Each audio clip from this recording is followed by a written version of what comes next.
নমস্কার বন্ধুরা, আমি গাছওয়ালা থেকে আজকে আবার চলে এসেছি মানি প্ল্যান্ট বা পোথোস গাছ সংক্রান্ত বিষয়ে আলোচনা করতে। এই যে হাতে যে গাছটা দেখতে পাচ্ছেন, এটাকে আমরা বলে থাকি মার্বেল পোথোস। তো আজকে মানি প্ল্যান্ট সম্বন্ধে সমস্ত কিছুই বিস্তারিত আলোচনা করব বলে ভিডিওটা করব ভেবেছি। এটা একটা পট নিয়েছি, এই পটের মধ্যে এই গাছটা কি করে প্রতিস্থাপন করব সেই বিষয়ে আলোচনা করব। তো আজকে মানি প্ল্যান্ট নিয়ে আলোচনা করব। তো মানি প্ল্যান্টের যত্ন এবং তাতে কি রকম খাবার দিতে হয় এবং তার মধ্যে কি রকম পরিমাণে জল দিতে হবে, তাকে কি রকম সূর্যের আলোকে রাখবেন, কোন দিকে রাখবেন, বাস্তুশাস্ত্র অনুযায়ী কোন জায়গায় মানি প্ল্যান্ট রাখলে, আমার ব্যক্তিগত কোনো মতামত নয়, মানে আমার জ্ঞান অনুপাতে আমি বলছি, নানা জায়গার ইনফরমেশন নিয়ে বলছি। তো বাস্তুশাস্ত্র অনুযায়ী কোথায় মানি প্ল্যান্ট রাখলে মানুষের ঘরের জন্য এটা বেশি শুভ, তো সেই সমস্ত কিছু আলোচনা করব। এবং একটা মানি প্ল্যান্ট গাছ থেকে, ম্যাচিওর গাছ থেকে কি করে নতুন এরকম আবার গাছ বানানো যায়, নতুন চারা কিভাবে তৈরি করা যায়, তো সেই বিষয়েও আপনাদের সঙ্গে আলোচনা করব। তো এইখানে আপনারা মোট দেখতে পাচ্ছেন তিনখানা মানি প্ল্যান্ট গাছ। এইটা একটা ভ্যারাইটি দেখতে পাচ্ছেন, পুরো পাতাটা একদম সাদা, এটা একটা ভ্যারাইটি দেখতে পাচ্ছেন, এবং এটা একটা ভ্যারাইটি দেখতে পাচ্ছেন। এই তিনটে ভ্যারাইটি ছাড়াও আরো দুটো ভ্যারাইটি হয়, যেটা একদম দেশি ভ্যারাইটি বলে সেই ভ্যারাইটিটা, এবং আর একটা ভ্যারাইটি হয় যেটাকে আমরা নিয়ন পোথোস বলি। তার পাতাগুলোর মধ্যে এরকম কোনো শেড থাকে না, মানে এটা যেরকম গ্রিন এবং হোয়াইট মিক্স দেখতে পাচ্ছেন, সেক্ষেত্রে পাতাটা পুরোপুরি সবুজ হয়, অনেকটা এইরকম কালার হয়, এইরকম কালার হয়, কচি কলা পাতা কালারের মতো। তো এইখানে অপ্রয়োজনীয় আরেকটা গাছ রাখছি। এই গাছটা রাখার কারণ হচ্ছে, বা এই পটটা এখানে রাখার কারণ হচ্ছে, এই যে পটটা দেখতে পাচ্ছেন, এই পটটা হচ্ছে মানি প্ল্যান্ট রাখার জন্যই আমি এনেছিলাম। তো সেই মুহূর্তে আমার কাছে মানি প্ল্যান্ট অ্যাভেলেবেল ছিল না, তো তার জন্য আমি ওর মধ্যে অ্যাসপারাগাস বসিয়ে ফেলেছিলাম। তো এই ধরনের পটের মধ্যে আপনারা মানি প্ল্যান্ট রাখতে পারেন। বাস্তুশাস্ত্র অনুযায়ী এই ধরনের পটে মানি প্ল্যান্ট রাখলে সেটা খুব শুভ ধরা হয়। ফলাফল বিষয়ে আমি নিশ্চিত নই, আপনারা করে দেখতে পারেন। তো মানি প্ল্যান্ট গাছ আমি জেনারেলি ছোট জায়গায় রাখি, বড় জায়গায় আছে, তবে সেটা এইখানে নিয়ে আসা আমার পক্ষে সম্ভব হয়নি। তো আমি মোটামুটি পাউরুটি খেয়ে ফেলে দেওয়া যে প্যাকেটগুলো হয়, সেই প্যাকেটের মধ্যে মানি প্ল্যান্টের ছোট ছোট দুটো কাটিং নিয়ে এসে চারা করেছিলাম। মানি প্ল্যান্ট গাছ যখন আপনারা বাড়িতে রাখবেন, সেই গাছটা যখন বড় হবে, তো দেখবেন গাছের গা থেকে ছোট্ট ছোট্ট শিকড় তৈরি হয়। আমি আপনাকে দেখানোর চেষ্টা করছি, যে ম্যাচিওর গাছের ডাল কেটে আমি করেছি, দেখুন ছোট্ট ছোট্ট শিকড় তৈরি হয়েছে। এই যে ছোট্ট ছোট্ট শিকড়গুলো দেখতে পাচ্ছেন, আমি আরেকটু কাছে এনে দেখাই। এই যে ছোট্ট ছোট্ট শিকড়ের সৃষ্টি হয়েছে, এই যে গা থেকে দেখা যাচ্ছে।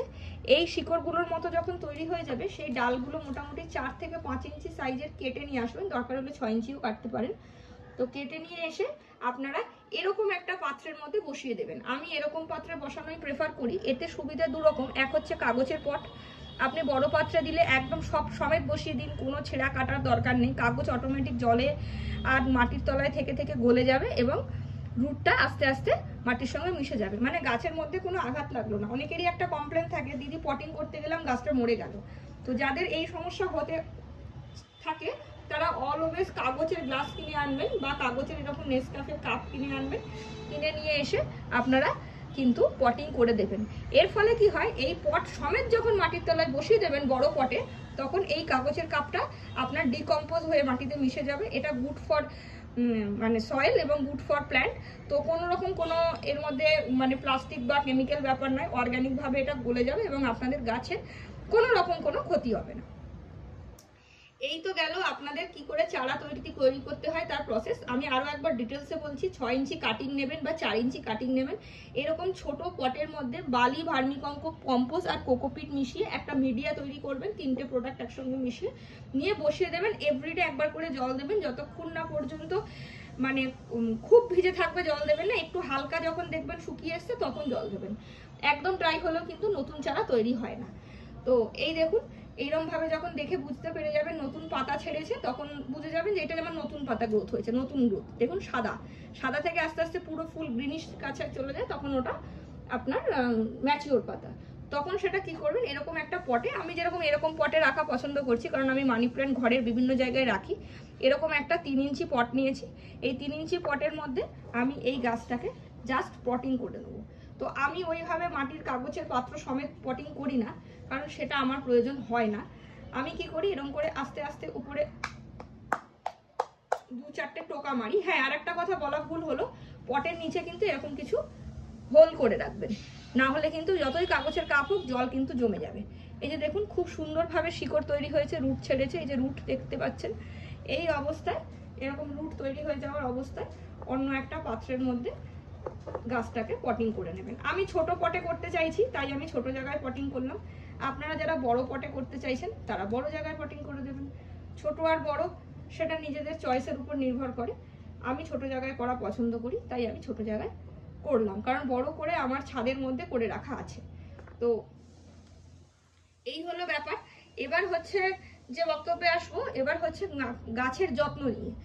তো মানি প্ল্যান্টের যত্ন বলতে এতে কিন্তু জল বুঝে দেবেন। মানি প্ল্যান্ট কিন্তু বেশি জল পছন্দ করে না, চারা তৈরি করার সময় একটু বেশি পছন্দ করে কিন্তু তারপর আর পছন্দ করে না। মিডিয়াম মোটামুটি ড্রাই রাখতে হয়।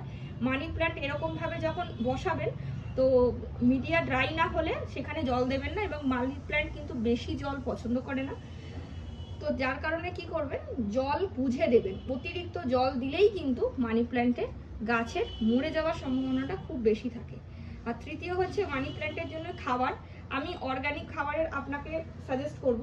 অর্গানিক খাবার হচ্ছে চাল ধোয়া জল বা সবজি মাছ মাংস ধোয়া জল এতে দেবেন। এটা গাছের অ্যানিমেল প্রোটিন হিসেবে কাজ করে এবং গাছের বৃদ্ধি বা গ্রোথ দ্রুত হয় এবং পাতা শাইন থাকে। তো এছাড়া আপনি যদি মনে করেন যে আমি কেমিক্যাল সার ইউজ করবো, সেক্ষেত্রে আপনারা হিউমিক অ্যাসিড এবং সিউইড প্রতি মাসে অল্টার করে 15 দিন অন্তর অন্তর 1 চামচ করে, বড় পট হলে, ছোট পট হলে হাফ চামচ, এরকম ছোট ছোট পট হলে 1 চামচের 4 ভাগের 1 ভাগ দিয়ে দেবেন। এবার মানি প্ল্যান্টে প্রচুর পরিমাণে হলুদ পাতা সৃষ্টি হয়, এটা আপনারা দেখে থাকবেন। এই যে দেখুন আমার একটা পাতার মধ্যে একটা কিন্তু স্পট এসেছে, দেখে বুঝতে পারছেন, এই যে একটা কিন্তু স্পট এসেছে। তো এই রকম পাতার মধ্যে যখন স্পট আসে, পাতা হলুদ হয়ে যায়, আমার সেরকম ভাবে হলুদ পাতা নেই, কারণ আমি হলুদ পাতা হতে দিই না। হলুদ পাতা হয়ে যাচ্ছে তার কারণ হচ্ছে আপনাদের জল বেশি হচ্ছে, জল কম দেবেন। আর আবার জল খুব কম হয়ে গেলেও পাতা হলুদ হবে, জলের ব্যালেন্সটা মেনটেন করবেন। আর দ্বিতীয় হচ্ছে গাছে ফাঙ্গাস লাগছে, সেক্ষেত্রে কি করবেন, 1 লিটার জলে মোটামুটি 20 ফোঁটা মতো ভিনিগার মিশিয়ে গাছে প্রতি সপ্তাহে একবার করে স্প্রে করে দেবেন। একটু মাটিতেও সেই জল দিতে পারেন। ভিনিগার কিন্তু মাটির ভিতরেও যদি ফাঙ্গাস থেকে থাকে সেটাকে নষ্ট করে দেয়। আর এছাড়া আপনারা আরেকটা কাজ করতে পারেন, এতে খাবার হিসেবে চা পাতা ব্যবহার করতে পারেন। সবাই ব্যবহৃত চা পাতা ব্যবহার করতে পারে, ব্যবহৃত চা পাতা তো ব্যবহার করবেনই, কিন্তু তার ফলাফল কিন্তু খুব ধীর। যদি আপনারা ভালো ফলাফল পেতে চান, আনইউজড চা পাতা, মানে যে চা পাতাগুলো আপনারা এখনো রান্না করে খাননি, সেই চা পাতাকে 1 চামচ করে 15 দিনে একবার একটা 6 ইঞ্চি পটে ব্যবহার করবেন। তার থেকে ছোট পট হলে কমিয়ে নেবেন, যত ছোট হবে সেই অনুপাতে আপনারা পটটা কমিয়ে, মানে চায়ের পাতাটা ব্যবহার কমিয়ে নেবেন। আর মানি প্ল্যান্ট অতিরিক্ত লম্বা হয়ে গেলে তাকে একটু কাটাই ছাটাই করবেন, না হলে কিন্তু অতি লম্বা হয়ে মানি প্ল্যান্ট যখন বাইতে থাকে তখন মাটির সংস্পর্শে এসে বা কিছুতে ধাক্কা খেয়েও কিন্তু পাতা নষ্ট হয়ে যেতে পারে। এরপর আসি মানি প্ল্যান্টের রাখার ব্যবস্থা বা বাস্তুশাস্ত্র অনুযায়ী মানি প্ল্যান্টকে কিভাবে রাখা উচিত। বাস্তুশাস্ত্র অনুযায়ী আপনারা মানি প্ল্যান্ট সবসময় চেষ্টা করবেন উত্তর দিকে রাখতে। উত্তর দিকে আপনারা বাস্তুশাস্ত্র অনুযায়ী জলের বোতলের ভিতর বা কোনো কাঁচের জিনিসের ভিতর সাদা পাত্র বিশেষ করে ব্যবহার করবেন, বা পাত্রটা পরিষ্কার ব্যবহার করবেন। তার মধ্যে এর লম্বা কাটিং ঢুকিয়ে দিতে পারেন, যেখানগুলোতে শিকড় বললাম না, গাছে থাকাকালীন গাছের ডাল থেকে শিকড় বেরোয়, সেই সমেত ঢুকিয়ে দেবেন। এবং অতিরিক্ত নিচে দেবেন না, পাতা যেন জলের মধ্যে না যায়। যে জায়গাটা বা কাণ্ডের যে অংশটা জলের মধ্যে যাবে সেই অংশটা থেকে পাতাগুলোকে কেটে আগে বাছাই করে ফেলে দেবেন এবং সেইখানে আপনি রাখবেন। এবং খাবার হিসেবে 4 থেকে 5টা সিউইড আপনারা জলের মধ্যে মিশিয়ে দেবেন। আর যখনই মানি প্ল্যান্ট আপনারা মনে করবেন বাড়ির দক্ষিণ দিকে বা দক্ষিণ পূর্ব দিকে রাখবো, সেক্ষেত্রে কিন্তু জলে রাখবেন না, সেক্ষেত্রে কিন্তু এরকম আমার মতো মাটিতে রাখবেন। এটা বাস্তুশাস্ত্র অনুযায়ী শুনেছি যে ঘরে শ্রীবৃদ্ধি এবং সমৃদ্ধি বাড়িয়ে তোলে, যদি বাস্তুশাস্ত্র অনুযায়ী মানি প্ল্যান্ট রাখার কথা চিন্তা করেন। কারণ বাস্তুশাস্ত্র অনুযায়ী মানি প্ল্যান্ট রাখলে ঘরে শুভ, সে কথা আপনারা আশা করি কম বেশি অনেকেই শুনে থাকবেন। এবং মানি প্ল্যান্টের মধ্যে এই যে ভ্যারাইটিটা দেখছেন, এই ভ্যারাইটিটা কিন্তু একটুখানি কস্টলি বা রেয়ার ভ্যারাইটি বলতে পারেন। এই ভ্যারাইটিটার নাম হচ্ছে আপনার মার্বেল পোথোস। এই মার্বেল পোথোস যদি আপনারা রাখেন, সেটা কিন্তু দেখতে খুব সুন্দর। পাতা প্রথমে তৈরি হয়, গ্রোথ হয় একদম সাদা, দেখতে পেয়েছেন, একদম সাদা রঙের পাতা গ্রো হয়। নিয়ন পোথোস হয়, সেটা আমার কাছে এখন কালেকশনে নেই। এটা হচ্ছে মার্বেল পোথোস রয়েছে। আর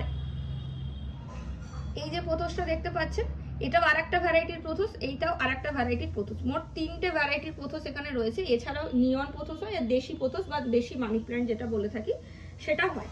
তো এই মোটামুটি গেল আপনাদের মানি প্ল্যান্টের যত্ন, নতুন চারা তৈরি, বাস্তুশাস্ত্র অনুযায়ী কিভাবে সেই চারা রাখবেন বা গাছ রাখবেন তার ব্যবহার, এবং তার যত্ন, পরিচর্যা, জল এবং সার প্রয়োগ সমস্ত কিছু। আশা করি মোটামুটিভাবে আপনাদেরকে সাহায্য করতে পেরেছি বা আপনাদের বোঝাতে পেরেছি।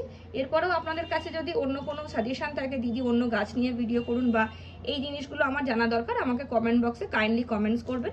এবং যখন আমার ভিডিওটা দেখবেন কাইন্ডলি আমার ভিডিওটা লাইক করবেন, কমেন্টস করবেন এবং শেয়ার করে দিয়ে বন্ধুদের মধ্যে দেখার সুযোগ করে দেবেন। আজকের জন্য এতটুকুই। টাটা, বাই বাই, ভালো থাকবেন, সুস্থ থাকবেন।